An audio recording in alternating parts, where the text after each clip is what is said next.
गतिरोध के बाद आज नए कृषि कानूनों का विरोध कर रहे किसानों और सरकार के बीच में बातचीत तो होगी और किसानों को आज दोपहर 3 बजे दिल्ली के विज्ञान भवन में बातचीत के लिए न्योता भी भेजा गया।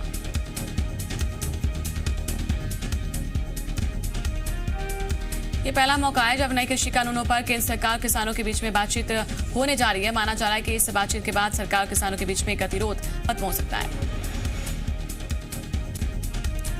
आज लगातार 5वें दिन भी किसानों का प्रदर्शन जारी। सुबह 10 बजे फिर से दिल्ली के लिए कूच करेंगे किसान। दिल्ली की सभी सीमाओं पर सुरक्षा कड़ी। सिंध बॉर्डर पर हिंसा करने वाले किसानों पर दिल्ली पुलिस ने दर्ज किया केस।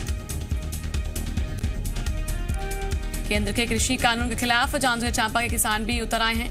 किसानों का आरोप है कि पंजाब हरियाणा में जो आंदोलन चल रहा है, दिल्ली में प्रदर्शन हो रहा है। किसानों ने केंद्र के कानूनों को काला कानून बताया और व्यापारियों को सीधे तौर पर फायदा पहुंचाने वाला करार दिया।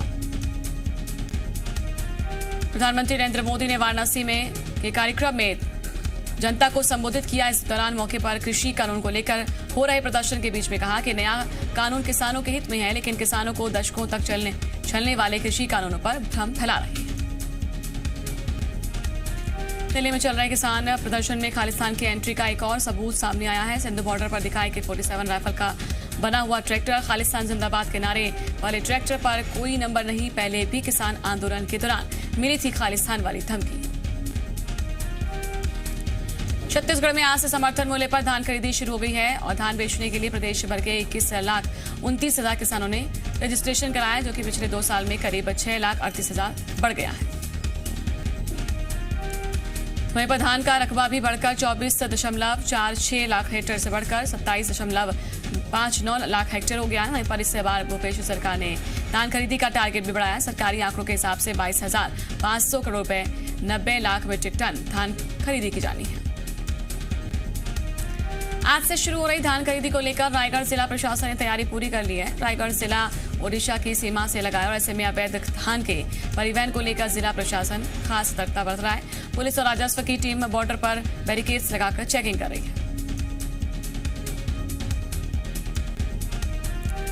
छत्तीसगढ़ में धान की कस्टम मिलिंग के लिए शासन की नीति जारी है, जिसके तहत कांकेर समेत रायपुर, दुर्ग, बिलासपुर संभाग में 31 मई तक उठाव हो सकता है। 31 मई तक मिलर्स धान का उठाव कर सकेंगे। कोरबा समेत बस्तर, सरगुजा संभाग में धान का उठाव 31 मार्च तक होगा। 31 मार्च तक मिलर्स को धान का उठाव कराने के निर्देश जारी कर दिए गए। 30 जून तक मिलर्स को चावल जमा कराना होगा। छत्तीसगढ़ सरकार के सभी निर्माण विभागों में ई श्रेणी पंजीयन प्रणाली लागू होगी और सभी निर्माण विभागों, निकाय मंडलों, बोर्ड में ई श्रेणी पंजीयन प्रणाली लागू होगी। छत्तीसगढ़ सरकार ने बेरोजगार युवाओं के लिए फैसला लिया। बेरोजगार युवाओं को ब्लॉक स्तर पर 20 लाख रुपए तक के काम मिलेंगे। 20 लाख रुपए से ज्यादा के कार्यों में डिप्लोमा इंजीनियर की नियुक्ति की जरूरत होगी। वहीं पर 1 करोड़ रुपए से ज्यादा कीमत के कार्यों में स्नातक इंजीनियर की नियुक्ति की जरूरत होगी। सीएम शिवराज सिंह आज दिल्ली के दौरे पर आएंगे। आज वो पीएम से मुलाकात कर सकते हैं। उनके अलावा मुख्यमंत्री शिवराज सिंह पार्टी के वरिष्ठ नेताओं से भी बात कर सकते हैं। माना जा रहा है कि इस दौरान कैबिनेट के संभावित विस्तार के साथ ही निगम मंडलों की लिस्ट पर भी चर्चा हो सकती है। बैठक में प्रदेश के वर्तमान राजनीतिक हालात और अन्य महत्वपूर्ण मुद्दों पर भी बातचीत हो सकती है। सीएम शिवराज सिंह ने सोमवार को प्रदेश की जनता को संबोधित किया है। सीएम ने लोगों से कोरोना संक्रमण को लेकर सावधान रहने की अपील की है। सीएम ने कहा कि जब तक दवाई नहीं है तब तक सावधानी बरतने की ढिलाई नहीं होनी चाहिए।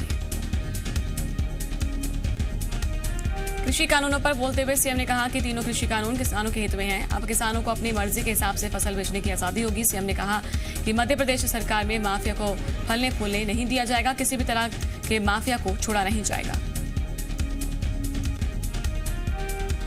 देश भर में किसानों के आंदोलन के बीच मध्य प्रदेश की सियासत में एक बार फिर से मंदसौर गोलीकांड की एंट्री हो गई है। भोपाल में बीजेपी के प्रशिक्षण शिविर में सीएम शिवराज सिंह ने मंदसौर गोलीकांड की घटना को याद करते हुए कांग्रेस पर कटाक्ष किया। सीएम ने कहा कि यह वही कांग्रेस है जिसने एक बार मंदसौर में किसानों को निकालकर गोली चलवाने का पाप किया था ताकि हिंसा भड़क सके। और सीएम ने किसानों के आंदोलन के लिए कांग्रेस पर षड्यंत्र रचने का आरोप लगाया। सीएम ने कहा कि मध्य प्रदेश में इस षड्यंत्र को कामयाब नहीं होने देंगे। प्रोटेम स्पीकर ने भोपाल की ईदगाह इसका नाम बदलकर गुरु नानक टेकरी रखने की वकालत की है। हिंदुत्व छवि वाले फायर ब्रांड नेता है रामेश्वर शर्मा और गुरु नानक देव 500 साल पहले भोपाल आए थे और इसीलिए ईदगाह हिल का नाम बदलकर गुरु नानक टेकरी कर दिया जाना चाहिए। रामेश्वर शर्मा प्रोटेम स्पीकर के साथ ही यहाँ पर हुजूर विधानसभा सीट से विधायक भी अपने बयानों से हमेशा ही चर्चाओं में बने रहते हैं। इस बार फिर से रामेश्वर शर्मा ने ईदगाह हिल का नाम बदलने की वकालत की है। ईदगाह हिल्स का नाम बदलने के बयान पर अब सियासत हो रही है। कांग्रेस ने बीजेपी पर सिर्फ बातें करने का आरोप लगाया है। कांग्रेस का कहना है कि गुरु नानक देव जी के प्रकाश पर्व पर कोई सौगात देने की बजाय बीजेपी झूठी बातें कर रही है। आगर के बड़ौद थाने में कांग्रेस से विधायक विपिन वानखेड़े और टीआई के बीच में हुए विवाद का मामला थमता हुआ दिखाई नहीं दे रहा और कांग्रेस के विधायक विपिन वानखेड़े के खिलाफ दर्ज एफआईआर के विरोध में कांग्रेस कार्यकर्ताओं ने एसपी ऑफिस के बाहर धरना दिया। इस धरने में कांग्रेस से जिलाध्यक्ष बाबूलाल यादव ने बड़ौद टीआई को खुलेआम धमकी दे डाली।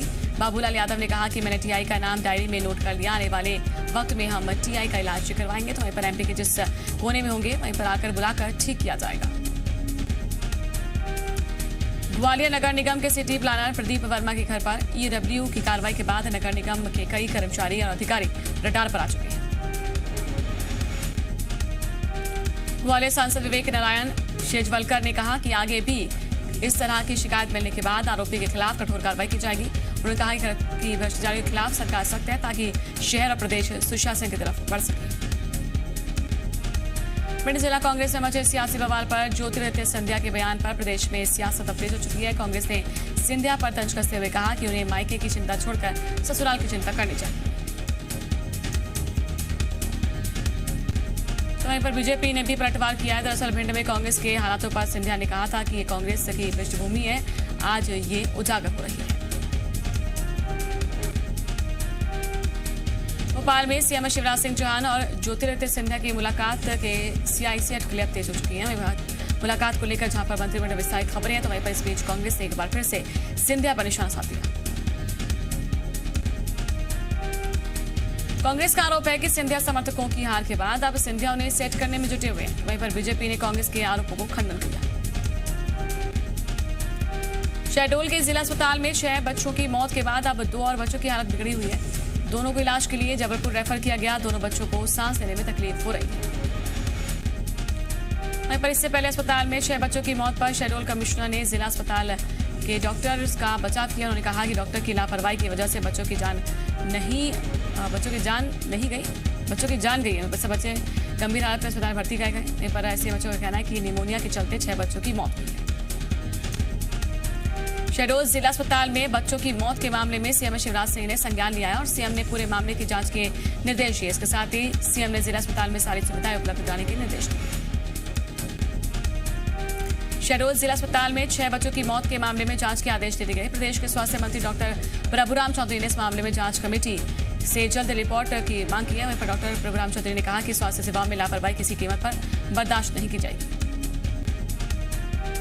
छत्तीसगढ़ सरकार में जल्द ही राजनीतिक नियुक्तियां होने वाली है। प्रदेश में निगम आयोग और मंडलों की दूसरी लिस्ट भी तय हो गई है और लगभग हालांकि अभी कुछ नामों पर पेच फंसा हुआ है।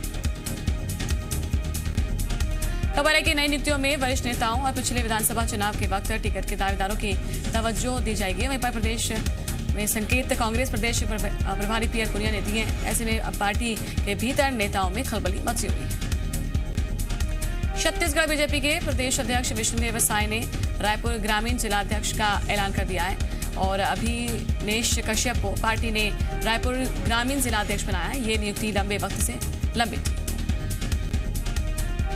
वहीं रायपुर शहर के जिलाध्यक्ष श्रीचंद सुंदरानी ने भी अपनी कार्यकारिणी घोषित कर दी है। श्रीचंद सुंदरानी ने 7 जिला उपाध्यक्ष और 7 जिला मंत्री, 2 जिला महामंत्री नियुक्त कर दिए गए हैं। अमरजीत छाबड़ा को जिला अध्यक्ष बनाया गया है जबकि ओंकार बैस और रमेश ठाकुर को जिला महामंत्री बनाया गया।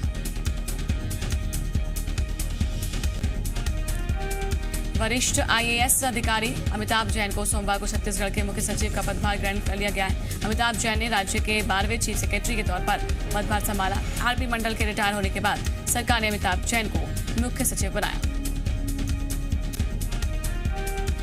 अमिताभ जैन 1989 बैच के आईएएस अधिकारी हैं। आईएएस के रूप में उनकी पहली पोस्टिंग जबलपुर में असिस्टेंट कलेक्टर के रूप में हुई थी। अमिताभ जैन रायपुर जिले के भी 2 बार कलेक्टर रह चुके हैं। छत्तीसगढ़ शासन में उन्होंने सचिव, प्रमुख सचिव, अपर मुख्य सचिव के रूप में कई अहम पदों पर जिम्मेदारी संभाली है।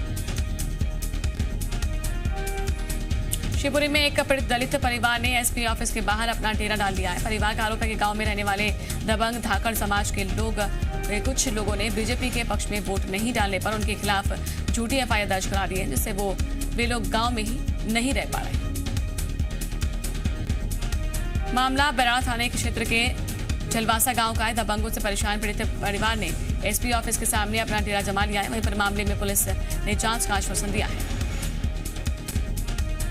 ग्वालियर में कोरोना काल के दौरान कॉन्ट्रैक्ट बेसिस पर रखी गई स्टाफ नर्स, एएनएम और पैरामेडिकल कर्मचारियों ने स्थायी नियुक्ति को लेकर फूलबाग चौराहे पर प्रदर्शन किया है। उस दौरान उन्होंने स्वास्थ्य विभाग के खिलाफ जमकर नारेबाजी की। प्रदर्शन कर रही नर्सों और अन्य कर्मचारियों का कहना है कि अपनी जान जोखिम में डालकर सरकार की सेवा की, लेकिन काम खत्म हो जाने के बाद सरकार ने उन्हें नौकरी से बेदखल कर दिया। प्रदर्शन के दौरान नर्सों ने स्वास्थ्य महकमे में खाली पदों पर नौकरी की भी मांगी है। नारायणपुर में पुलिस और कोरोना फाइटर की टीम ने इलाके से नक्सली दहशत को दूर करने के लिए अनोखी पहल की है। पुलिस और कोरोना फाइटर की टीम ने श्रमदान कर अपनी खूबसूरती खो चुके बिजली डैम के सौंदर्यीकरण का बीड़ा उठा लिया है, जिससे लोग अब एक बार फिर से यहां पर पिकनिक मनाने आ सकेंगे। इसके लिए पुलिस और कोरोना फाइटर की टीम पिछले 10 दिनों से बिजली डैम की सजावट, पेंटिंग, डैम के आसपास साफ सफाई जैसे कामों में जुटी हुई है और इलाके में शांति कायम करने के उद्देश्य से की गई इस पहल के तहत बिजली डैम को शांत सरोवर नाम दिया गया है। उज्जैन में अवैध शराब ले जाते हुए एक ट्रक के क्लीनर को पुलिस ने गिरफ्तार कर लिया है। मौके से ट्रक का ड्राइवर भागने में कामयाब हो गया। ट्रक से 65 लाख की कीमत की अवैध अंग्रेजी शराब बरामद हुई।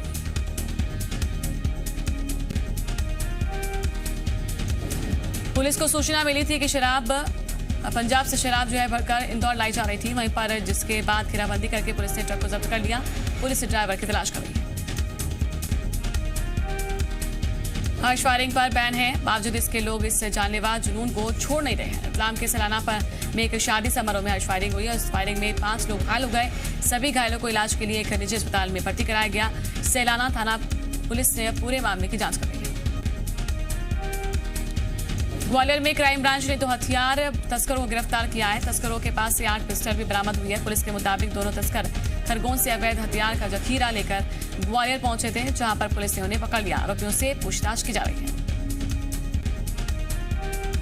रायसेन में बेखौफ बदमाशों ने एटीएम काटने की कोशिश की, हालांकि वो कामयाब नहीं हो पाया। बताया जा रहा है कि चोरों ने एयू स्मॉल फाइनेंस बैंक के एटीएम तोड़ने की कोशिश की। वो गैस कटर और दूसरे औजार लेकर आए थे, लेकिन कामयाब नहीं हो पाए। फिलहाल पुलिस मामले की जांच कर रही है। जांजगीर चांपा में चोरी की 5 मोटरसाइकिल के साथ चोर गिरफ्तार। मोटरसाइकिल खपाने के मकसद से ग्राहक की तलाश में घूम रहा था आरोपी।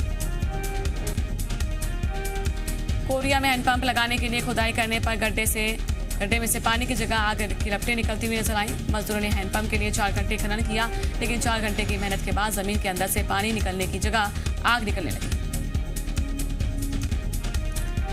फायर फाइटर की टीम ने आग पर काबू पा लिया। रेस्क्यू टीम ने आग की वजह मीथेन गैस बताई है। साथ ही लोगों से सावधान रहने की अपील की।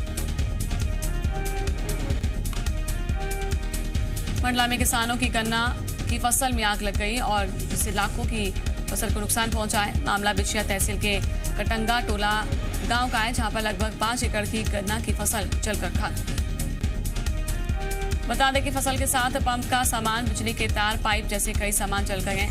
फायर ब्रिगेड की यहां पर टीम ने पुलिस की मदद से बड़ी मुश्किल के बाद आग पर काबू पाया। मौके पर बिछिया एसडीएम, तहसीलदार सहित राजस्व अमला मौजूद रहा। मंडला में जी मीडिया की खबर का असर दिखने को मिला है, जहां पर एक वाहन दुर्घटना में मृतक बेटे के पिता से पोस्टमार्टम करवाने और मृतक के शव को उठाने जैसे कामों के लिए रिश्वत लेने का मामला सामने आया था। बता दें कि मृतक युवक के पिता ने सीएम और जी मीडिया के सामने न्याय की गुहार लगाई थी। जी मध्य प्रदेश छत्तीसगढ़ ने इस खबर को प्रमुखता से दिखाया। इसके बाद एसडीओ ने तुरंत कार्रवाई के निर्देश दिए। एसआई को दोषी पाने के बाद उसे निलंबित कर दिया। 12 ज्योतिर्लिंगों में से एक उज्जैन के बाबा महाकाल अपने भक्तों का हाल जानने के लिए सोमवार को नगर के भ्रमण पर निकले। बाबा की शाही सवारी राजसी ठाट बाट के साथ ही मंदिर परिसर से निकाली गई। परंपरा के मुताबिक सबसे पहले मंदिर परिसर में बाबा का अभिषेक और पूजन किया गया। मंदिर के मुख्य द्वार पर पुलिस बल ने बाबा महाकाल को गार्ड ऑफ ऑनर दिया। इसके बाद बाबा की सवारी मंदिर के से शिप्रा नदी तक पहुंची और वहां भी बाबा का पूजन और अभिषेक किया गया। जिसके बाद दोबारा बाबा को पालकी में ही मंदिर लाया गया। मध्य प्रदेश में कोरोना कहर लगातार जारी है। प्रदेश में कल 1383 कोरोना मरीज सामने आए। इसके बाद से कोरोना पॉजिटिव मरीजों का आंकड़ा जो है 2,06,000 के पार पहुंच गए। इसी के साथ ही प्रदेश में मौत का आंकड़ा 3,260 हो गया है। वहीं प्रदेश में एक्टिव मरीजों की संख्या 14,771 हो गई। छत्तीसगढ़ में बीते 24 घंटे में कोरोना के 1,324 नए मामले सामने आए। इसके बाद प्रदेश में कुल मामले बढ़कर 2,37,322 हो गए हैं। कोरोना के सबसे ज्यादा 186 मरीज रायपुर में मिले। वहीं दुर्ग में 169, बिलासपुर में 103, रायगढ़ में 104, जांजगीर चांपा में 108 मरीजों में कोरोना की पुष्टि हुई है। पिछले 24 घंटे में कोरोना से 18 मरीजों की मौत हो गई। प्रदेश में कोरोना से 2,861 मरीजों ने दम तोड़ दिया। शिवपुरी में कोविड-19 को लेकर प्रशासन अलर्ट है। रोको टोको अभियान के तहत राज्य प्रशासन ने भारी पुलिस बल के साथ ही मेन बाजार का पैदल फ्लैग मार्च किया, जिसमें बिना मास्क के घूमने वाले कई लोगों को 8 घंटे के लिए हिरासत में लिया गया। साथ ही बिना मास्क के दुकानदारी करने वालों की दुकानों को 2 दिन के लिए सील करने की कार्रवाई की गई। प्रशासन का कहना है कि कोविड को लेकर लगातार रोको टोको अभियान जारी है। कोरोना संकट पर प्रधानमंत्री नरेंद्र मोदी ने 4 दिसंबर को बुलाई है सर्वदलीय बैठक। सभी राजनीतिक दलों को बैठक का निमंत्रण। प्रधानमंत्री कोरोना वैक्सीन को लेकर तैयारियों की दे सकते हैं जानकारी। कोरोना संकट पर दूसरी बार सर्वदलीय बैठक करेंगे। जेडीयू के छात्र नेता शैला रशीद के पिता ने जम्मू कश्मीर के डीजीपी को लिखी चिट्ठी। शैला पर राष्ट्र विरोधी गतिविधियों में शामिल होने का लगाया आरोप। कहा जांच हो तो सामने आ जाएगा टेरर फंडिंग का मामला। शैला ने पिता पर लगाया घरेलू हिंसा का आरोप। हैदराबाद नगर निगम के मतदान जारी चुनावों की निगरानी के लिए लगाए गए करीब 4 लाख सीसीटीवी कैमरे। 4 दिसंबर को आएंगे नतीजे। जम्मू कश्मीर में डीडीसी चुनावों के लिए दूसरे चरण का मतदान जारी। जम्मू के 18 और कश्मीर की 25 सीटों पर डाले जा रहे वोट। कुल 321 उम्मीदवार मैदान में। 28 नवंबर को पहले चरण में हुआ था 52% मतदान। आम नागरिकों से जुड़ी हुई कई सेवाओं में आज बड़ा बदलाव। लॉकडाउन की वजह से बंद कई ट्रेनों की सेवा शुरू। आज से 24 घंटे मिलेगी आरटीजीएस की सुविधा। बीमा प्रीमियम और एलपीजी सिलेंडर की कीमतों में भी बदलाव।